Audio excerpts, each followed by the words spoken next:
ಕಾಟೇರಲ್ಲಿ ಏನು ಬೇಕು ಅನ್ನೋದು complete package, sentiment, songs, fight ಎಲ್ಲ ಇತ್ತು ಕಾಟೇರನಲ್ಲಿ, ಅದು ಇದೆ.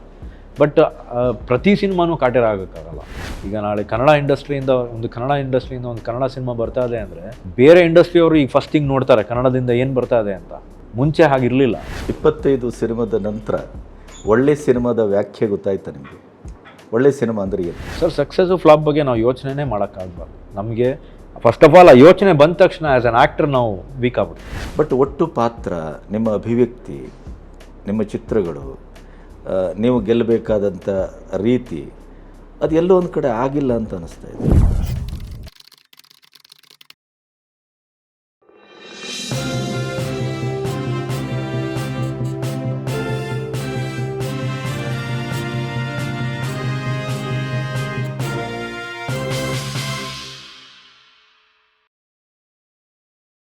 ನಮಸ್ತೆ, ಬಿ ಗಣಪತಿ ಚಾನಲ್ಲಿಗೆ ಸ್ವಾಗತ. ಎಸ್ ನಾರಾಯಣ್ ಕನ್ನಡ ಚಿತ್ರರಂಗದ ಮೇರು ನಿರ್ದೇಶಕ. ಅವರು ಈವರೆಗೆ ಬಹಳ ಲಘುಧಾಟಿಯ ಕೌಟುಂಬಿಕವಾದಂಥ ಹ್ಯೂಮರ್ ಬೇಸ್ಡ್ ಆಗಿ ಸಿನಿಮಾವನ್ನು ಮಾಡಿದವರು. ಎಸ್ ನಾರಾಯಣ್ ಅಂತಂದರೆ ಅವರಿಗೆ ಅವರದೇ ಆದಂಥ ಒಂದು ಜಾನರ್ ಇದೆ, ಅವರದೇ ಆದಂಥ ಒಂದು ಮಾರ್ಗ ಇದೆ, ಅವರದೇ ಆದಂಥ ಒಂದು ಸಾಧನೆ, ಸಾರ್ಥಕತೆ, ಇತಿಹಾಸ ಇದೆ. ಅವರ 50ನೇ ಸಿನಿಮಾ 5D. ಪ್ರಾಯಶಃ ತನ್ನ 50ನೇ ಸಿನಿಮಾ ಅನ್ನುವ ಕಾರಣಕ್ಕಾಗಿ 5D ಅನ್ನುವಂಥ ಒಂದು ಸಾಂಕೇತಿಕವಾಗೂ ಶಾಬ್ದಿಕವಾದಂಥ ಹೆಸರನ್ನು ಇಟ್ಟಿದ್ದಾರೆ ಅಂತಲೂ ನಾನು ಭಾವಿಸ್ತೇನೆ. ಅದರ ಜೊತೆಗೆ ಈಗ 5D ಕಾಲ ಈಗ. ಹಾಗಾಗಿ ಈ ಆಧುನಿಕ ಜಗತ್ತಿಗೆ, ಹೊಸ ತಲೆಮಾರಿಗೆ ಭರ್ಜರಿಯಾದ ಆ್ಯಕ್ಷನ್ ಹೀರೋವನ್ನು ಇಟ್ಟುಕೊಂಡು ಆದಿತ್ಯ, ಡೆಡ್ಲಿ ಸೋಮ ನೆನಪಿರುತ್ತೆ ನಿಮಗೆ, ಸುಭಗ, ಸುಂದರ, ಅಜಾನುಭಾವು. ಆದಿತ್ಯನ ಹಿಂದೆ ಕನ್ನಡ ಚಿತ್ರರಂಗದ ಬಹಳ ದೊಡ್ಡ ಚರಿತ್ರೆ ಇದೆ. ಅಜ್ಜಿಯಿಂದ ಹಿಡಿದು, ಅಪ್ಪನಿಂದ ಹಿಡಿದು, ಅಜ್ಜನಿಂದ ಹಿಡಿದು ಪ್ರತಿಯೊಬ್ಬರವರೆಗೆ, ಅತ್ತೆ ಮಾವ ಎಲ್ಲರೂ. ಹಾಗಾಗಿ ಅದೊಂದು ಸಿನಿಮಕ್ಕಾಗೇ ಬದುಕಿ, ಸಿನಿಮಕ್ಕಾಗೇ ಸಾಹಸಪಟ್ಟು, ಸಿನಿಮಕ್ಕಾಗೇ ಕಳ್ಕೊಂಡು, ಮತ್ತೆ ಸಿನಿಮಾದಿಂದಲೇ ಮರುಹುಟ್ಟನ್ನು ಬಯಸಿದಂಥ ಒಂದು ಕುಟುಂಬ. ಈ 5Dಯಲ್ಲಿ ಅದ್ಭುತವಾದಂಥ ಒಂದು ರೋಮಾಂಚಕಾರಿಯಾದಂಥ ಆ್ಯಕ್ಷನ್ ಓರಿಯೆಂಟೆಡ್ ಸಿನಿಮಾ. ಆ ಆ್ಯಕ್ಷನ್ ಒಳಗಡೆ ಕೂಡ ಒಂದು ಪ್ರೀತಿ ಪ್ರೇಮದ ಕಥನ ಇದೆ. ಮೊದಲ ಬಾರಿಗೆ ಆದಿತ್ಯ ಮತ್ತು ಅದಿತಿ ಪ್ರಭುದೇವ್ ಜೊತೆಯಾಗಿದ್ದಾರೆ. ಈ ಜೊತೆ ನನಗೆ ಬಹಳ ಇಷ್ಟವಾಗುವಂಥ ಜೊತೆ, ಮತ್ತು ಜನರಿಗೂ ಭಾಳ ಇಷ್ಟ ಆಗ್ಬೋದು. ಯಾಕೆಂದರೆ ಆ ಹೈಟು, ಆ ಸ್ವರೂಪ, ರೂಪ ಮತ್ತು ಪ್ರತಿಭೆ, ಅಭಿವ್ಯಕ್ತಿ, ಇವೆಲ್ಲದರ ದೃಷ್ಟಿಯಿಂದ ಇದೊಂದು ಒಳ್ಳೆಯ ಜೋಡಿಯಾಗುವ ಲಕ್ಷಣ ಇದೆ. ಮತ್ತು ಹಳೆಬೇರು ಹೊಸ ಚಿಗುರು. 50ನೇ ಸಿನಿಮಾ ಮಾಡಿದಂಥ ಒಂದು ಅನುಭವಿ ನಿರ್ದೇಶಕನ ಕೈಯಲ್ಲಿ ಆದಿತ್ಯನಂಥ ಹೊಸ ತಲೆಮಾರಿನ ನಟ ಯಾವ ರೀತಿ ಅಭಿವ್ಯಕ್ತಿಗೊಂಡಿರ್ಬೋದು, ಮತ್ತು ಈ ಒಟ್ಟು ಸಿನಿಮಾ ಇವತ್ತಿನ ಕಾಲಕ್ಕೆ ಯಾವ ರೀತಿಯ ಸ್ಪರ್ಧೆಯನ್ನು ಕೊಡಬಹುದು, ಆ ಸ್ಪರ್ಧೆಯಲ್ಲಿ ಯಾವ ರೀತಿ ಜನರ ಮನಸ್ಸನ್ನು ಗೆಲ್ಲಬಹುದು, ಇದು ಬಹಳ ಮುಖ್ಯವಾದಂಥ ಪ್ರಶ್ನೆ. ಮತ್ತು ಈ ಸಿನಿಮಾದ ಸೋಲು ಗೆಲುವಿನ ಆತ್ಯಂತಿಕವಾದ ಪ್ರಶ್ನೆ ಅಂತ ನಾನು ಭಾವಿಸ್ತೇನೆ. ಮತ್ತು ಎಸ್ ನಾರಾಯಣ್ ಅವರಿಗೆ ಇದೊಂದು ಮರುಹುಟ್ಟನ್ನು ಕೊಡಬೇಕು. ಆದಿತ್ಯ ಅವರಿಗೆ ಈ ಕಮರ್ಷಿಯಲ್ ಬ್ಯಾಕ್ಡ್ರಾಪಲ್ಲಿ ಅದು ಮತ್ತೆ ಕಂಬ್ಯಾಕನ್ನು ಮಾಡಬೇಕು ಈ ಸಿನಿಮಾ. ಆ ಹಿನ್ನೆಲೆಯಲ್ಲಿ ಆ ಸಿನಿಮಾದ ಶಕ್ತಿ, ಆ ಸಿನಿಮಾದ ಸ್ವಾರಸ್ಯ, ಆ ಸಿನಿಮಾದ ಒಟ್ಟು ಒಂದು ಹೆಗ್ಗಳಿಕೆ ಏನಿದೆ ಅನ್ನೋದನ್ನು ಸ್ವತಃ ನಾಯಕ ಆದಿತ್ಯ ಅವರೊಟ್ಟಿಗೆ ಮಾಡಿದಂಥ ಒಂದು ಅಪರೂಪದ ಮಾತುಕತೆ ನಿಮಗಾಗಿ. ಆದಿ, ನಮಸ್ತೆ ಸರ್. ನಮಸ್ತೆ ಸರ್. ಬಹಳ ಕಾಲದ ನಂತರ ಭೇಟಿ ಆಗ್ತಾ ಇದೆ. ನನಗೆ ಇದು 25ನೇ ಸಿನಿಮಾ ನಿಮಗೆ. ಹೌದು ಸರ್. ಎಸ್ ನಾರಾಯಣ್ಗೆ 50ರ ಸಿನಿಮಾ. ಹೌದು. ಎಸ್ ನಾರಾಯಣ್ ಅವರ ಬದುಕಿನ ಒಂದು ಸಂಕ್ರಮಣದ ಸ್ಥಿತಿಯಲ್ಲಿ ಈ ಸಿನಿಮಾ ಬರ್ತಾ ಇದೆ. ಹೌದು. ಅದರ ಜೊತೆಗೆ ಹೊಸ ತಲೆಮಾರು, ಹೊಸ ನೀರು ಭಾಳಷ್ಟು ಹರಿದಿದ್ದಾವೆ. ಬದುಕು ಬದಲಾಗಿದೆ, ಸಿನಿಮಾನೂ ಬದಲಾಗಿದೆ, ನೋಟವೂ ಬದಲಾಗಿದೆ, ಸಿನಿಮಾದ ಭಾಷೆ ಬದಲಾಗಿದೆ, ಟೆಕ್ನಿಕಲಿ ಎಲ್ಲ ದೃಷ್ಟಿಯಿಂದಲೂ.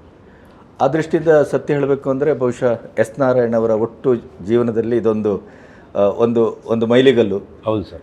ಆದರೆ ಅದಿಲ್ಲದೆ ಇದ್ದರೆ ಆ ಕಲ್ಲನ್ನು ಅವರ ಜೀವನದಲ್ಲಿ ಅವರು ಭಾಳ ನೆನಪಿಡುವಂಥ ಸಂದರ್ಭವೂ ಬರ್ಬೋದೇನು. ಅಂಥ ಒಂದು ಸಂಕ್ರಮಣದ ಸ್ಥಿತಿಯಲ್ಲಿ ಈ ಸಿನಿಮಾ ಬರ್ತಾ ಇದೆ. ನಿಮ್ಮ 25ನೇ ಸಿನಿಮಾ ಏನು ಅನ್ನಿಸ್ತಾ ಇದೆ ಸರ್? ಒಂದು ಕಡೆ ಭಯ, ಒಂದು ಕಡೆ ಖುಷಿ, ಒಂದು ಕಡೆ ಎಲ್ಲ ಮಿಕ್ಸ್ಡ್ ಎಮೋಷನ್ಸು ಸರ್. ಖುಷಿ ಜಾಸ್ತಿ ಆಗ್ತಾ ಇದೆ, ಯಾಕೆಂದರೆ ಈ ಥರ ಒಂದು ಕಾಂಬಿನೇಷನ್ ಬರೋದು ಬಹಳ ರೇರ್ ಅನಿಸುತ್ತೆ. ಒಬ್ಬ ನಿರ್ದೇಶಕನ 50ನೇ ಸಿನಿಮಾ, ಒಬ್ಬ ನಟನ 25ನೇ ಸಿನಿಮಾ, ಆ ಕಾಂಬಿನೇಷನ್ ಆ ಥರ ಬರೋದು I think it is very rare, ತುಂಬ ರೇರ್ ಅನಿಸುತ್ತೆ. ನಮ್ಮಲ್ಲಿ ಅದನ್ನು ಲಿಟ್ರರಿ ಆ ಫೀಲ್ಡಲ್ಲಿ ಏನಾದರೂ ಅದನ್ನು ಕಾಯಿನ್ ಮಾಡೋದಿದ್ದರೆ ಹಳೆ ಬೇರು ಹೊಸ ಚಿಗುರು ಅನ್ನೋ ರೀತಿಯಲ್ಲಿ ಒಂದು ಇತಿಹಾಸ ಸೃಷ್ಟಿ ಮಾಡಿದಂಥ ಒಬ್ಬ ನಿರ್ದೇಶಕ. ಅವರು ಹ್ಯೂಮರು ಇತ್ಯಾದಿಗಳನ್ನೆಲ್ಲ ಭಾಳ ಚರಿತ್ರಾರ್ಹವಾಗಿ ಮಾಡಿದ್ದಾರೆ. ಕೌಟುಂಬಿಕ ಸಿನಿಮಾನು ಅದ್ಭುತವಾಗಿ ಮಾಡಿದ್ದಾರೆ. ಬಟ್ ಇದು ಆ್ಯಕ್ಷನ್ನು ಸರ್. ಆ್ಯಕ್ಷನ್ ಇದ್ರೂ ಇಟ್ಸ್ ಕೌಟುಂಬಿಕವಾದ ಸಿನಿಮಾನೇ.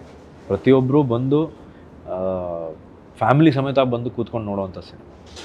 ಆಮೇಲೆ ಅವ್ರಿಗೆ ಇದು ಹೊಸದು ಜಾನ್ರು, ಅಂದರೆ ಥ್ರಿಲ್ಲರ್ ಸಿನಿಮಾ ಅವರು ಮಾಡ್ತಿರೋವಂಥ first time. But under current mother cinema. Sentiment, action ಇದೆ, ಥ್ರಿಲ್ಲರ್ ಇದೆ, ಸಸ್ಪೆನ್ಸ್ ಇದೆ, ಕಾಮಿಡಿ ಇದೆ. ನಿಮ್ಗೆ ಏನೇನು ಬೇಕು ಒಂದು ಎಸ್ ನಾರಾಯಣ್ ಸರ್ ಸಿನಿಮಾದಲ್ಲಿ ಅವರ ಹಳೆ ಸಿನಿಮಾಗಳಲ್ಲಿ ಯಾವ ಥರ ಅವರ ಒಂದು ಕಂಪ್ಲೀಟ್ ಪ್ಯಾಕೇಜ್ ಅಂತ ಏನಿತ್ತು, ಈ ಸಿನಿಮಾಲೂ ಹಾಗೆ ಕಂಪ್ಲೀಟ್ ಪ್ಯಾಕೇಜ್ ಇರುತ್ತೆ. ಒಬ್ಬ ಫ್ಯಾಮಿಲಿ ಓರಿಯೆಂಟೆಡ್ ಸಿನಿಮಾ ಮಾಡಿದವನು, ಹ್ಯೂಮರ್ ಓರಿಯೆಂಟೆಡ್ ಸಿನಿಮಾ ಮಾಡಿದವನಿಗೆ, ಅಥವಾ ಮಾಡಿಕೊಂಡೇ ಬಂದು ಇಡೀ ಜೀವನದ ಒಂದು ಘಟ್ಟವನ್ನು ಕಂಡವರಿಗೆ ಈ ಆ್ಯಕ್ಷನ್ ಸಿನಿಮಾವನ್ನು, ನೀವು ಡೆಡ್ಲಿ ಸಿನಿಮಾದಂಥ ಸಿನಿಮಾದಲ್ಲಿ ಮಾಡಿದವರು, ನಿಮ್ಮದೇ ಆದಂಥ ಒಂದು ಛಾಪನ್ನು, ಸಿಗ್ನೇಚರನ್ನು ಮೂಡಿಸಿದವರು.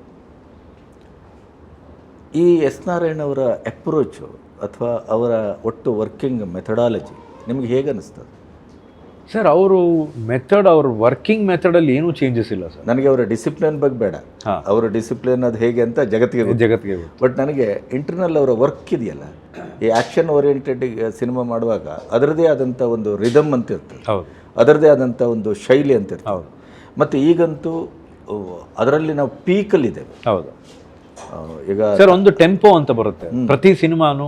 ನಾವು ಒಂದು ಸಬ್ಜೆಕ್ಟ್ ಚೂಸ್ ಮಾಡಿದಾಗ ಅಥವಾ ಒಂದು ಜಾನರ್ ಚೂಸ್ ಮಾಡಿದಾಗ ಆ ಸಿನಿಮಾಗೆ ಒಂದು ಪೇಸು, ಒಂದು ಟೆಂಪೋ ಇರುತ್ತೆ. ಆ ಟೆಂಪೋ ಪೇಸ್ನ ಕರೆಕ್ಟಾಗಿ ಚೆನ್ನಾಗಿ ಮೇಂಟೈನ್ ಮಾಡಿದ್ದಾರೆ ಸಿನಿಮಾದಲ್ಲಿ. ಯಾಕೆಂದರೆ ಅವರು ನೀವು ಹೇಳ್ದಂಗೆ ಬೇರೆ ಥರ ಸಿನಿಮಾಗಳನ್ನ ಮಾಡಿ ನಗಿಸಿ ಅಳಿಸಿ ಆ ಥರ ಎಲ್ಲ ಸಿನಿಮಾಗಳು ಮಾಡಿದ್ದಾರೆ. ಇದರಲ್ಲಿ ಹಿಡಿಸಿ ಕೂರಿಸ್ತಾರೆ ಸಿನಿಮಾದಲ್ಲಿ. ಯಾಕೆಂದರೆ ನೀವು ಸಿನಿಮಾ ಫಸ್ಟಿಂದ ಸ್ಟಾರ್ಟ್ ಆದಾಗ್ಲಿಂದನೂ ನಿಮಗೆ ಇಲ್ಲಿ ಏನು ನಡೀತಾ ಇದೆ ಅನ್ನೋದು ಒಂದು ಕುತೂಹಲ ಸ್ಟಾರ್ಟ್ ಆಗುತ್ತೆ, ಒಂದು ಗೊಂದಲ ಸ್ಟಾರ್ಟ್ ಆಗುತ್ತೆ ಇಂಟರ್ವಲ್ ಬರೋವರೆಗೂ. ಇಂಟರ್ವಲ್ ಆದಮೇಲೆ ಅದು ಬೇರೆ ಶೇಡ್ ತೊಗೊಳುತ್ತೆ ಸಿನಿಮಾ. ಸೊ ಫಸ್ಟ್ ಹಾಫ್ ಇದೆಯಲ್ಲ, ಅದು ನಿಮ್ಗೆ ಹಿಡಿಸಿ ಕೂರಿಸುತ್ತೆ ಸಿನಿಮಾದಲ್ಲಿ. ಭಾಳಷ್ಟು ಜನಕ್ಕೆ ಕನ್ಫ್ಯೂಷನ್ಗಳು ಸ್ಟಾರ್ಟ್ ಆಗ್ತವೆ. ಸೊ ಇದೇನು ಕ್ಯಾರೆಕ್ಟ್ರು, ಇವನು ಯಾವ ಕ್ಯಾರೆಕ್ಟ್ರು, ಆ ಕ್ಯಾರೆಕ್ಟ್ರ್ ಏನು, ಆ ಕ್ಯಾರೆಕ್ಟ್ರ್ ಯಾರು, ಈ ಕ್ಯಾರೆಕ್ಟ್ರ್ ಯಾರು. ಈ ಮಾಸ್ಕ್ ಕೂಡ ಒಂದು ಪಾತ್ರವಾಗಿ ಕೆಲಸ ಮಾಡುತ್ತಾ? ಆ ಮಾಸ್ಕ್ ಒಂದು ಪ್ರಮುಖ ಪಾತ್ರ ಸಿನಿಮಾದಲ್ಲಿ. ಆ ಮಾಸ್ಕಿನ ಪಾತ್ರಧಾರಿ ಯಾರು, ಇನ್ನೊಂದು ಪಾತ್ರಧಾರಿ ಯಾರು. ಸೊ ಹೀಗೆ ಪ್ರತಿಯೊಬ್ಬರು ಅವನು ಸೂಪರ್ ಹೀರೋನ ಏನು ಅನ್ನೋದು ಯಾರಿಗೂ ಗೊತ್ತಿಲ್ಲ ಸಿನಿಮಾದಲ್ಲಿ. KGF ಅಂತ ಸಿನಿಮಾ ಬಂದ ನಂತರ ಆ್ಯಕ್ಷನ್ ಸಿನಿಮಾದ ಭಾಷೆ ಮತ್ತು ಸ್ವರೂಪ ಬದಲಾಗಿದೆ. ಹೌದು. ಈಗ ನೀವು ಏನೇ ಮಾಡಿದರೂ, ಯಾವುದೇ ಮಟ್ಟದಲ್ಲಿ ಹೋದರೂ, ಬಹುಶಃ ನೋಡುಗ KGFನನ್ನು ಒಂದು ಪಕ್ಕದಲ್ಲಿ ಇಟ್ಟುಕೊಂಡು ಇದನ್ನು ಕಂಪೇರ್ ಮಾಡುವಂಥ ಒಂದು ಸಾಧ್ಯತೆ ಇಲ್ಲ. ಅದು ಒಂದು ಸ್ವಲ್ಪ ಕಾಲಗಳ ಮಟ್ಟಕ್ಕೆ ಹೌದು ಆ ಥರ ಇತ್ತು. ಬಟ್ ಈಗ ಆ ಥರ ಇಲ್ಲ ಸರ್. ಇವತ್ತು ಏನಾಗ್ತಿದೆ ಅಂದರೆ, ಒಳ್ಳೆ ಸಿನಿಮಾ ಬಂದರೆ ಜನ ಅದನ್ನು ಖಂಡಿತವಾಗ್ಲಿ ಮೆಚ್ಕೋತಾರೆ. ಅಷ್ಟೇ ದೊಡ್ಡದಾಗಿ ಸಿನಿಮಾ ಮಾಡಬೇಕು ಅಥವಾ ಇಷ್ಟೇ ಫೈಟ್ಗಳಿರಬೇಕು, ಇಷ್ಟೇ ಸಾಂಗ್ಗಳಿರಬೇಕು ಅನ್ನೋ ಆ ಫಾರ್ಮುಲಾ, ಆ ಸೂತ್ರ ಹಳತಾಗಿದೆ. ಇದೆ, ಆ ಫಾರ್ಮುಲಾ ಇನ್ನೂ ಇದೆ. ಯಾಕೆಂದರೆ ಅದ್ರಲ್ಲಿ ಕಾಟೇರಲ್ಲಿ ನೋಡಿದ್ದೀವಿ. ಕಾಟೇರಲ್ಲಿ ಏನು ಬೇಕು ಅನ್ನೋದು complete package, sentiment, songs, fight ಎಲ್ಲ ಇತ್ತು ಕಾಟೇರನಲ್ಲಿ, ಅದು ಇದೆ. ಬಟ್ ಪ್ರತಿ ಸಿನಿಮಾನೂ ಕಾಟೇರ ಆಗೋಕ್ಕಾಗಲ್ಲ.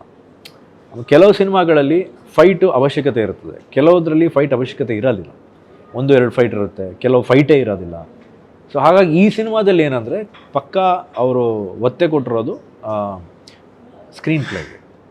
ಯಾಕೆಂದರೆ ಸ್ಕ್ರೀನ್ ಪ್ಲೇನಲ್ಲಿ ನೀವು ಪ್ರತಿಯೊಂದು ಸೀನು ಒಂದರಿಂದ ಒಂದು ಇಂಟರ್ಲಿಂಕ್ ಆಗ್ತಾ ಹೋಗ್ತಾ ಇರುತ್ತೆ. ನಿಮಗೆ ಫಸ್ಟ್ ಕನ್ಫ್ಯೂಷನ್ನ ಕ್ರಿಯೇಟ್ ಮಾಡುತ್ತೆ ಸಿನಿಮಾ. ಸೊ ಕನ್ಫ್ಯೂಷನ್ ಕ್ರಿಯೇಟ್ ಮಾಡಿದ್ಮೇಲೆ ಪ್ರತಿಯೊಂದಕ್ಕೂ ಆನ್ಸರ್ಸ್ ಕೊಟ್ಕೊಂಡ್ಬರ್ತಾರೆ. ಸೊ ಒಂದೊಂದೇ ಕ್ಯಾರೆಕ್ಟರ್ಸ್ ರಿವೀಲ್ ಆಗ್ತಾ ಹೋಗ್ತಾರೆ. ಸೊ ಅವಾಗ ಆಡಿಯನ್ಸ್ಗಳು ಏನಾಗುತ್ತೆ ಅಂದರೆ, ಏನಿದು ಒಬ್ಬೊಬ್ಬರೇ ಕ್ಯಾರೆಕ್ಟರ್, ಇವ್ರಿಗೆಲ್ಲ ಏನು ಲಿಂಕು ಅಂತ. ಸೊ ಅದನ್ನು ಸೆಕೆಂಡ್ ಹಾಫಲ್ಲಿ ಅವ್ರಿಗೆಲ್ಲ ಜಸ್ಟಿಫಿಕೇಷನ್ ಕೊಟ್ಕೊಂಡ್ಬರ್ತಾರೆ. ಸೊ ಏನಂದರೆ ಒಂದು ಪಕ್ಕಾ ಎಂಟರ್ಟೈನ್ಮೆಂಟ್ ಸಿನಿಮಾ ಅಂತ ಹೇಳಿ. 25 ಸಿನಿಮಾದ ನಂತರ ಒಳ್ಳೆ ಸಿನಿಮಾದ ವ್ಯಾಖ್ಯೆ ಗೊತ್ತಾಯ್ತಾ ನಿಮಗೆ? ಒಳ್ಳೆ ಸಿನಿಮಾ ಅಂದರೆ ಏನು? ಸರ್ ಒಳ್ಳೆ ಸಿನಿಮಾ ಅಂದರೆ ಜನಕ್ಕೆ ಇಷ್ಟ ಆಗುವಂಥದ್ದು ಸಿನಿಮಾ. ಆಮೇಲೆ ಇವತ್ತಿನ ಕಾಲದಲ್ಲಿ ಯಾರಿಗೂ ಸಕ್ಸಸ್ ಫಾರ್ಮುಲಾ ಅನ್ನೋದು ಯಾರಿಗೂ ಇನ್ನೂ ಕರೆಕ್ಟಾಗಿ ಅದು ಯಾವ ಕಾಲದಲ್ಲೂ ಸಿಗೋದು ಕಷ್ಟ. ಸಿಗೋದೂ ಇಲ್ಲ ಅದು ಯಾರಿಗೂ. ಸಕ್ಸಸ್ ಆದ ಸಿನಿಮಾವನ್ನು ಇಟ್ಕೊಂಡು ನಾವು ಮಾತಾಡ್ತೇವೆ ಹೊರತು ಆದರೆ ಅದೇ ಫಾರ್ಮುಲಾವನ್ನು ನೀವು ರಿಪೀಟ್ ಮಾಡಿದ್ರೆ ಸೋಲ್ತೇವೆ. ಹೌದು, ಇವತ್ತು ನಂದೇ 25ನೇ ಸಿನಿಮಾಗಳಲ್ಲಿ ಜನಕ್ಕೆ ಎಷ್ಟಿಷ್ಟ ಆಗಿದೆ ಎಷ್ಟಿಷ್ಟ ಆಗಿಲ್ಲ ಅನ್ನೋದು ನನಗೆ ಗೊತ್ತು. ಅವ್ರಿಗೆ ಯಾವ ಥರ ಸಿನಿಮಾ ಇಷ್ಟ ಆಗುತ್ತೆ, ಯಾವ ಥರ ಇಷ್ಟ ಆಗೋದಿಲ್ಲ, ನಾನು ಮುಂದೆ ಯಾವ ಥರ ಸಿನಿಮಾಗಳು ಮಾಡಬೇಕು ಅನ್ನೋದು ಕಂಪ್ಲೀಟ್ ಪಿಕ್ಚರ್ ನನಗೆ ಗೊತ್ತಾಗುತ್ತೆ. ಡೆಡ್ಲಿ ಸೋಮ ನಿಮ್ಮ ಡೆಡ್ ಆ್ಯಂಡ್ ಒಂದು ಅರ್ಥ ಸರ್. ಹೌದು ಹೌದಲ್ಲ? ಹೌದು. ಆದರೆ ಆ ಸಿನಿಮಾದ ರೀತಿ ಮತ್ತೆ ಯಾವ ಸಿನಿಮಾನೂ ಬಂದಿಲ್ಲ. ಹೌದು. ಅಥವಾ ಆ ಸಿನಿಮಾದ ರೀತಿಯೇ ಆದಿತ್ಯನ ನೋಡ್ಲಿಕ್ಕೆ ಇಷ್ಟಪಡ್ತೇವೆ. ಇವತ್ತಿಗೂ ಕೇಳ್ತಾರೆ, ಇವತ್ತಿಗೂ ಭಾಳಷ್ಟು ಜನ ಅದೇ ಥರ ಕತೆಗಳು ತೊಗೊಂಬರ್ತಾರೆ. ಬಟ್ ಏನಂದರೆ ನನಗೆ ಅದೇ ಥರ ಸಿನಿಮಾಗಳು ಮಾಡೋಕ್ಕೆ ಇಷ್ಟ ಇಲ್ಲ. ಬಟ್ ಏನಂದರೆ as an actor I want to explore myself. Aditya ಅಂದರೆ ಆ್ಯಕ್ಷನ್ ಅಂತಲ್ಲ ಸರ್? ಇಲ್ಲ, ಈಗ ಆ್ಯಕ್ಷನ್ನು ಈಗ ಮಾಡ್ತಿರೋ ಸಿನಿಮಾಗಳೆಲ್ಲ ಆ್ಯಕ್ಷನ್ ಇದೆ. ಬಟ್ ಮುಂದೆ ಕ್ಯಾಂಗರು ಅಂತ ಒಂದು ಸಿನಿಮಾ ಮಾಡ್ತಾ ಇದ್ದೀನಿ, ಅದರಲ್ಲಿ ಆ್ಯಕ್ಷನ್ನೇ ಇಲ್ಲ. ಪೊಲೀಸ್ ಆಫೀಸರ್ ನಾನು ಅದರಲ್ಲಿ. ಸೊ ಆ್ಯಕ್ಷನ್ನೇ ಮಾಡಬೇಕು ಅಂತ ವ್ಯಕ್ತಿಗತವಾಗಿ ನೀವು ಇಲ್ಲಿವರೆಗೆ 25 ಸಿನಿಮಾ ಆಯ್ತಲ್ಲ, ಒಂದು ನಿರ್ದೇಶಕನ ಮಗನಾಗಿ ಬಂದಿದ್ದೀರಿ. ನಿಮ್ಮದೊಂದು ಕಾಂದಹನ್ ಇದೆ, ತಂದೆ ತಾಯಿ ಅಜ್ಜ ಎಲ್ಲರೂ, ಅದು ಜೆನೆಟಿಕಲಿ ಇದೆ ನಿಮ್ಮಲ್ಲಿ. ಈ 25 ಸಿನಿಮಾ ಆದ ನಂತರ ನಿಮ್ಮನ್ನು ನೀವೇ ನೋಡ್ಕೊಳ್ಳೋದಿದ್ರೆ ಆದಿತ್ಯನ ಶಕ್ತಿ ಏನು? Sir, my confidence and my humility. ಆಮೇಲೆ ಏನೇನೋ ಕನಸುಗಳಿದ್ದಾವೆ ಸರ್. ಇನ್ನು ಡೈರೆಕ್ಷನ್ ಮಾಡಬೇಕು, ಆ್ಯಕ್ಟಿಂಗ್ ಮಾಡೋದಕ್ಕೆ ಇನ್ನೂ ಭಾಳಷ್ಟು ಸಿನಿಮಾಗಳು, ಭಾಳಷ್ಟು ವೆರೈಟಿ ಆಫ್ ರೋಲ್ಸ್ ಮಾಡಬೇಕು. ಇನ್ನೂ ಏನೇನೋ ಆಸೆಗಳು, ಕನಸುಗಳು ತುಂಬ ಇದೆ. ಒಂದು ರೀತಿಯ ಕನ್ನಡ ಚಿತ್ರರಂಗದಲ್ಲಿ ಬಹಳ ದೊಡ್ಡ ಕನಸುಗಳನ್ನು ಕೊಟ್ಟ ಕುಟುಂಬ ನಿಮ್ಮದು. ಒಂದು ದಾಖಲೆ ಇದೆ ಅದು. ಹೌದು. ಅದರ ರೀತಿಯಲ್ಲಿ ಡೆಡ್ಲಿ ಸೋಮ ಆದಮೇಲೆ ಈ 25 ವರ್ಷದ ಒಟ್ಟು ನಡೆ ಇದೆಯಲ್ಲ, ಅದು ವ್ಯಾವಹಾರಿಕವಾಗಿ ಬಿಟ್ಬಿಡಿ, ಹಣಕಾಸು ಇತ್ಯಾದಿ ಅದನ್ನು ಬಿಟ್ಬಿಡೋಣ. ಬಟ್ ಒಟ್ಟು ಪಾತ್ರ, ನಿಮ್ಮ ಅಭಿವ್ಯಕ್ತಿ, ನಿಮ್ಮ ಚಿತ್ರಗಳು, ನೀವು ಗೆಲ್ಲಬೇಕಾದಂಥ ರೀತಿ, ಅದು ಎಲ್ಲೋ ಒಂದು ಕಡೆ ಆಗಿಲ್ಲ ಅಂತ ಅನ್ನಿಸ್ತಾ ಇದೆ ಸರ್. ಹಂಗೆ ಯೋಚನೆ ಮಾಡಿದರೆ ನಾನು ಯಾವಾಗಲೂ ಸಿನಿಮಾ ಬಿಟ್ಬಿಡ್ಬೇಕಾಗಿತ್ತು. As an actor I have to keep exploring. ಜನಕ್ಕೆ ಏನು ಇಷ್ಟ ಆಗುತ್ತೆ, ಯಾವ ಥರ ಸಿನಿಮಾಗಳು ಮಾಡಬೇಕು ಅನ್ನೋದನ್ನು ಫಸ್ಟ್ ನಮಗೆ ಗೊತ್ತಿರಬೇಕು.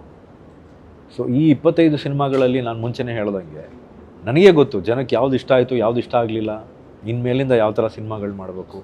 ಆಮೇಲೆ over a period of time ಕಾಲ ಬದಲಾಗ್ತಾ ಇದೆ ಸರ್. ಹೌದು, ನಾವು ಕಾಲಕ್ಕೆ ಪ್ರಕಾರ ಬದಲಾಗ್ತಾ ಹೋಗ್ತೀವಿ. ಆಮೇಲೆ ಇವತ್ತು ನಾವು ಕನ್ನಡದಲ್ಲಿ ಇಷ್ಟಿಷ್ಟು ದೊಡ್ಡ ದೊಡ್ಡ ಸಿನಿಮಾಗಳನ್ನ ಮಾಡಿ ಇವತ್ತು ಗ್ಲೋಬಲ್ ಆಡಿಯನ್ಸ್ ಇದ್ದಾರೆ ನಮಗೂ. ಸೊ ನಮಗೂ ಎಲ್ಲೋ ಒಂದು ರೆಸ್ಪಾನ್ಸಿಬಿಲಿಟಿ ಇದೆ. ಈಗ ನಾಳೆ ಕನ್ನಡ ಇಂಡಸ್ಟ್ರಿಯಿಂದ ಒಂದು ಕನ್ನಡ ಸಿನಿಮಾ ಬರ್ತಾ ಇದೆ ಅಂದರೆ ಬೇರೆ ಇಂಡಸ್ಟ್ರಿಯವರು ಈಗ ಫಸ್ಟಿಂಗ್ ನೋಡ್ತಾರೆ ಕನ್ನಡದಿಂದ ಏನು ಬರ್ತಾ ಇದೆ ಅಂತ. ಮುಂಚೆ ಹಾಗಿರಲಿಲ್ಲ. ಈಗ ಕನ್ನಡದಿಂದ ಏನು ಬರ್ತಾ ಇದೆ, ಯಾವ ಥರ ಸಿನಿಮಾಗಳು ಮಾಡ್ತಾ ಇದ್ದಾರೆ ಅನ್ನೋ ಅವ್ರು ಫಸ್ಟ್ ನಮ್ಮ ಹತ್ರ ತಿಳ್ಕೊತಾ ಇದ್ದಾರೆ. ಹೌದು. ಸೊ ಇವಾಗ ಎಲ್ಲರಿಗೂ ಒಂದು ರೆಸ್ಪಾನ್ಸಿಬಿಲಿಟಿ ಬಂದಿದೆ. ಬಟ್ ಅದೇ ಇನ್ನೊಂದು ರೀತಿಯಾಗಿದೆ. KGF, ಚಾರ್ಲಿ ಮತ್ತು ಕಾಂತಾರ ಬಂದ ನಂತರ ಬಂದ ಸಿನಿಮಾಗಳಿದೆಯಲ್ಲ, ಅದು ಕನ್ನಡದ ವಿಶ್ವಾಸವನ್ನು ಅತ್ಯಂತ ಧರಾಶಾಹಿಯಾಗಿರಿಸಿದೆ ಸರ್. ಅದಕ್ಕೆ ಒಂದೊಂದ್ಸರಿ ಓವರ್ ಕಾನ್ಫಿಡೆನ್ಸ್. ಸರ್, ಈಗ ಅದರ ಪರಿಣಾಮವೇ ಬಂದು ಸಿನಿಮಾ ಸೋಲ್ತಾ ಇದೆ ಸರ್. ಏನಾಗುತ್ತೆ ಅಂದರೆ ಒಂದು ಹಿಟ್ ಸಿನಿಮಾ ಬಂದ ತಕ್ಷಣ ಅದನ್ನು ಕಾಪಿ ಮಾಡೋಕ್ಕಂತ 10 ಸಿನಿಮಾ ಬರುತ್ತೆ. ಸೊ ಅದನ್ನು ಬಿಟ್ಟು ನಾವು ಆ ಸಿನಿಮಾ ಹಂಗಾಯ್ತಲ್ಲ, ನಾವು ಬೇರೆ ಥರ ಏನಾದ್ರು ಮಾಡಬೇಕು ಅನ್ನೋದನ್ನು ಯೋಚನೆ ಮಾಡೋದನ್ನು ಫಸ್ಟ್ ಅಳವಡಿಸ್ಕೋಬೇಕು. ಆದಿತ್ಯನಿಗೆ ನಿಮ್ಮ ದೌರ್ಬಲ್ಯ ಏನು ಅಂತ ಗೊತ್ತಾಗಿದೆಯಾ? ಅಭಿವ್ಯಕ್ತಿ ದೃಷ್ಟಿಯಿಂದ ಅಥವಾ ಪಾತ್ರ ದೃಷ್ಟಿಯಿಂದ ಹೀರೋ ಆಗುವಲಿಕ್ಕೆ ಹೊರಟಂಥ ನಿಮ್ಮ ಒಂದು ಇದಿತ್ತಲ್ಲ, ವೇಗ ಇತ್ತಲ್ಲ, ಆ ವೇಗವನ್ನು ನಾವು ಬಹಳ ನಿರೀಕ್ಷೆ ಮಾಡಿದ್ದೆವು, ಎಸ್ಪೆಷಲಿ ಡೆಡ್ಲಿ ಸೋಮ ಇದೆಲ್ಲ. ಸೊ ಅದರ ನಂತರ ಅದು ಎಲ್ಲೋ ಒಂದು ಕಡೆ ನಮ್ಮೆಲ್ಲರಿಗೂ ಹರ್ಟ್ ಆಗುವ ರೀತಿಯಲ್ಲಿ, ಯಾಕಂದರೆ ನೀವು ಬಹಳ ಮುದ್ದಿನ ಹುಡುಗ, ನಾವು ಬಹಳ ಇಷ್ಟವಾದ ಹುಡುಗ. ಸೊ ಕನ್ನಡದಲ್ಲಿ ಹಾಗಾದರೆ ರೂಪವೇ ದೋಷವೇ, ಸುಂದರವಾಗಿ ಇರಬಾರ್ದ? ಸುಂದರವಾಗಿದ್ದರೇ ಕನ್ನಡಕ್ಕೆ ಹಾಗಾದರೆ ಈ ಲಾಯಕ್ ಅಲ್ವಾ? ಈ ತರ್ಕಗಳೆಲ್ಲ ನಮಗೆ ಬಂತು ಅಂತ. ಹೌದು. ಒಂದು ಕಾಲದಲ್ಲಿ ರಾಜ್ಕುಮಾರ್ ಅಥವಾ ಆ ತಲೆಮಾರು ಹೀರೋ ಅಂದರೆ ಅದಕ್ಕೊಂದು ಸ್ಟ್ರಕ್ಚರಲ್ ವ್ಯಾಲ್ಯೂ ಇತ್ತು. ಹೌದು, ಹೀಗೆ ಇರಬೇಕು ಅಂತ. ಅದನ್ನು ದೂರದಿಂದ ನೋಡಿ ಎಷ್ಟೋ ಜನ ಭಯಗೊಂಡೇ ಇಲ್ಲ ನಮಗೆಲ್ಲ ಆಗೋಗೋದಿಲ್ಲ ಇದು, ಅದರಿಂದ ನಾವು ಸಿನಿಮಾಕ್ಕೆ ಹೀರೋ ಆಗಲಿಕ್ಕೆ ಆಗೋದಿಲ್ಲ ಅನ್ನುವಂತಹ ಆ ಒಂದು ಇದಿತ್ತಲ್ಲ ಕಾಲ. ಆ ನಂತರ ಹೀರೋ ಯಾರು ಬೇಕಾದ್ರೂ ಆಗ್ಬೋದು ಅಂತಾಯಿತು. ಹೌದು. ಸೊ ನಿಮಗೇನು ಅನ್ನಿಸ್ತದೆ ನಿಮಗೆ ಈ ಎಲ್ಲ ಬೆಳವಣಿಗೆಗಳು? ಒಂದು 25 ನನಗೇನು ಅನಿಸುತ್ತೆ ಅಂದರೆ, ಒಂದು ಡೈಮಂಡು, ಒಂದು ಜ್ಯುವೆಲ್ರಿ ಆಗಬೇಕು ಅಂದರೆ ಅದು ಭಾಳಷ್ಟು ಪ್ರೋಸೆಸ್ಸಿಂದಾನೇ ಹೋಗಬೇಕು. ಅದು ಏಟ್ಗಳು ತಿನ್ನಬೇಕು, ಅದು ಪಾಲಿಷ್ ಆಗಬೇಕು, ಅದು ಎಲ್ಲೋ ಅದೆಷ್ಟೋ ಪ್ರೋಸೆಸ್ಗಳು ಆದಮೇಲೆ ಅದೊಂದು ಡೈಮಂಡ್ ಜ್ಯುವೆಲ್ರಿ ಅಂತ ಆಗೋದು, ಅದಕ್ಕೆ ಡೈಮಂಡ್ ಅನ್ನೋ ವ್ಯಾಲ್ಯೂ ಬರೋದು. ಸೊ ಹಾಗೆ ಪ್ರತಿಯೊಬ್ಬರಿಗೂ ಈ ಪ್ರೋಸೆಸ್ ಇಂಪಾರ್ಟೆಂಟ್. ಕೆಲವ್ರಿಗೆ ಸ್ಪೂನ್ ಫೀಡಾಗಿ ಬಂದ್ಬಿಡುತ್ತೆ, ಕೆಲವ್ರಿಗೆ ಬರಲ್ಲ. ಸೊ ಏನಾಗುತ್ತೆ ಅಂದರೆ ನಾವು ನಮ್ಮ ಕೆಲಸಗಳನ್ನ ಮಾಡ್ಕೊಂಡು ಹೋಗ್ತಾ ಇರಬೇಕು. ಸೊ ಇವತ್ತು ಅಭಿಮಾನಿಗಳು ನನಗೆ 25 ಸಿನಿಮಾವರೆಗೂ ಕರ್ಕೊಂಡು ಹಿಡ್ಕೊಂಡ್ಬಂದಿದ್ದಾರೆ. ಇನ್ನೂ 5 ಸಿನಿಮಾ ರಿಲೀಸ್ ಆಗುತ್ತೆ ಈ ವರ್ಷ. ಸೊ 32 ಸಿನಿಮಾಗಳಾಗ್ಬೋದು. ಅದು ಮೇಲೇನೂ ಇನ್ನೂ ನನಗೆ ಸಿನಿಮಾಗಳು ಆಫರ್ಸ್ ಬರ್ತಾ ಇರುತ್ತೆ. ಯಾಕೆಂದರೆ somewhere they like my discipline. Aditya ಕೂತಿಲ್ಲ, ಆದಿತ್ಯ ಕೆಲಸ ಇಲ್ಲ ಅಂತ ಏನೋ ಬೇಸರದಿಂದ ಕೂತ ಕಾಲ ಇಲ್ಲ ಸರ್, ಯಾವತ್ತು ಒಂದು ದಿನ ಕೂತಿಲ್ಲ ಸರ್.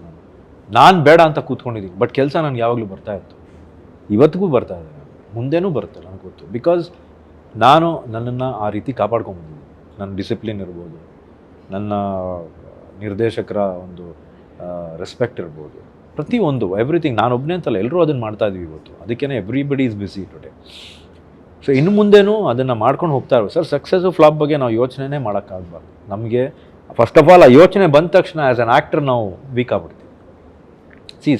ನಮ್ಮದೇನಂದರೆ ನಾವು ಪಾತ್ರಧಾರಿಗಳು.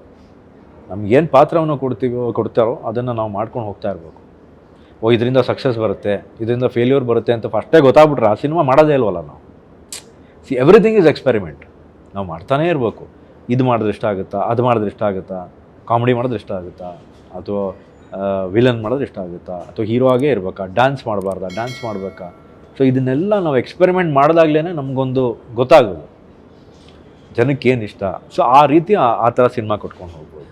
ಈಗಿನ ಸಂದರ್ಭದಲ್ಲಿ ನಿಮ್ಮ ಈಗಿನ 5 ಸಿನಿಮಾದಲ್ಲಿ ಮೊದಲಾಗಿ 5D ಬರ್ತಾ ಇದೆ. ಹೌದು ಸರ್. ಈ ಸಿನಿಮಾ ಜನರಿಗೆ ಇಷ್ಟ ಆಗ್ಬೋದು ಅಂತ ಅನ್ನಿಸುವ ಪಾಯಿಂಟ್ಗಳೇನು?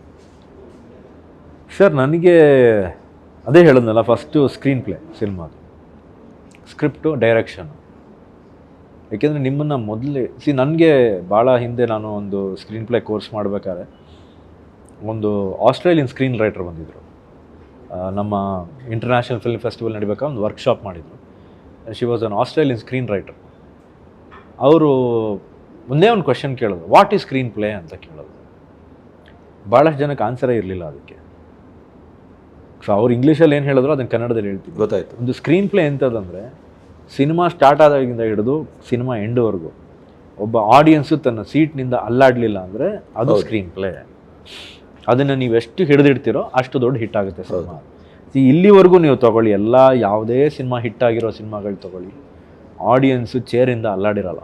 ಹಾಡು ಬಂದಾಗಲೂ ಎದ್ದು ಹೋಗಲಿ. ಆಮೇಲೆ ಫೋನು ಅವ್ರು ಬಂದರೆ ಸೈಲೆಂಟ್ ಮಾಡಿ ಇಟ್ಕೊಂಡಿರ್ತಾರೆ. When your attention is caught on screen, nothing else matters. ಅದೇ ಡಬ್ಬಾ ಸಿನಿಮಾ ಆಗಿಬಿಟ್ರೆ ಫಸ್ಟ್ 15 ನಿಮಿಷದಲ್ಲೇ ಫೋನ್ಗಳು ಶುರು ಆಗ್ಬಿಟ್ಟಿರುತ್ತೆ. ನೀವು ಇವತ್ತು ಥಿಯೇಟ್ರಲ್ಲೇ ನೋಡಿ, ಎಷ್ಟು ಕಡೆ ಫೋನ್ಗಳು ಆನ್ ಇರ್ತವೆ. ಯಾಕೆಂದರೆ ಅವ್ರಿಗೆ ಹೊಟ್ಟೋಯ್ತಲ್ಲಿ ಇಂಟ್ರೆಸ್ಟ್ ಹೊಟ್ಟೋಯ್ತು. ಅವ್ರ ಪಾಡಿಗವ್ರನ್ನ ವಾಟ್ಸಪ್ ಮಾಡ್ತಾರೆ, ಇನ್ಸ್ಟಾಗ್ರಾಮ್ ನೋಡ್ಕೊಂಡು ಕೂತಿರ್ತಾರೆ. ಅಲ್ಲಿ ಫಿನಿಶ್ ಆ ಪಿಕ್ಚರ್, ಸೋತೋಯ್ತು ಅಂತ ಗೊತ್ತಾಗೋಯ್ತು. ಬಟ್ ಅದೇ ನೀವು ಯಾವಾಗ ಹಿಡಿದಿರ್ತೀರ ಆಡಿಯನ್ಸ್ನ, ಫೋನ್ಗೂ ಚಿಂತೆ ಮಾಡಲ್ಲ ಅವರು, ಬೇರೆ ಯಾವುದ್ರ ಬಗ್ಗೆನೂ ಚಿಂತೆ ಮಾಡಲ್ಲ. ಕೆಲವ್ರಿಗೆ ಇಂಟರ್ವಲ್ ಬಂದರೆ ಇರಿಟೇಷನ್ ಆಗ್ಬಿಡ್ತಾರೆ, ಚಾಯ್ ಇದು ಯಾಕೆ ಇಂಟರ್ವಲ್ ಬಂದ್ಬಿಡ್ತು. That's the way you hold the audience.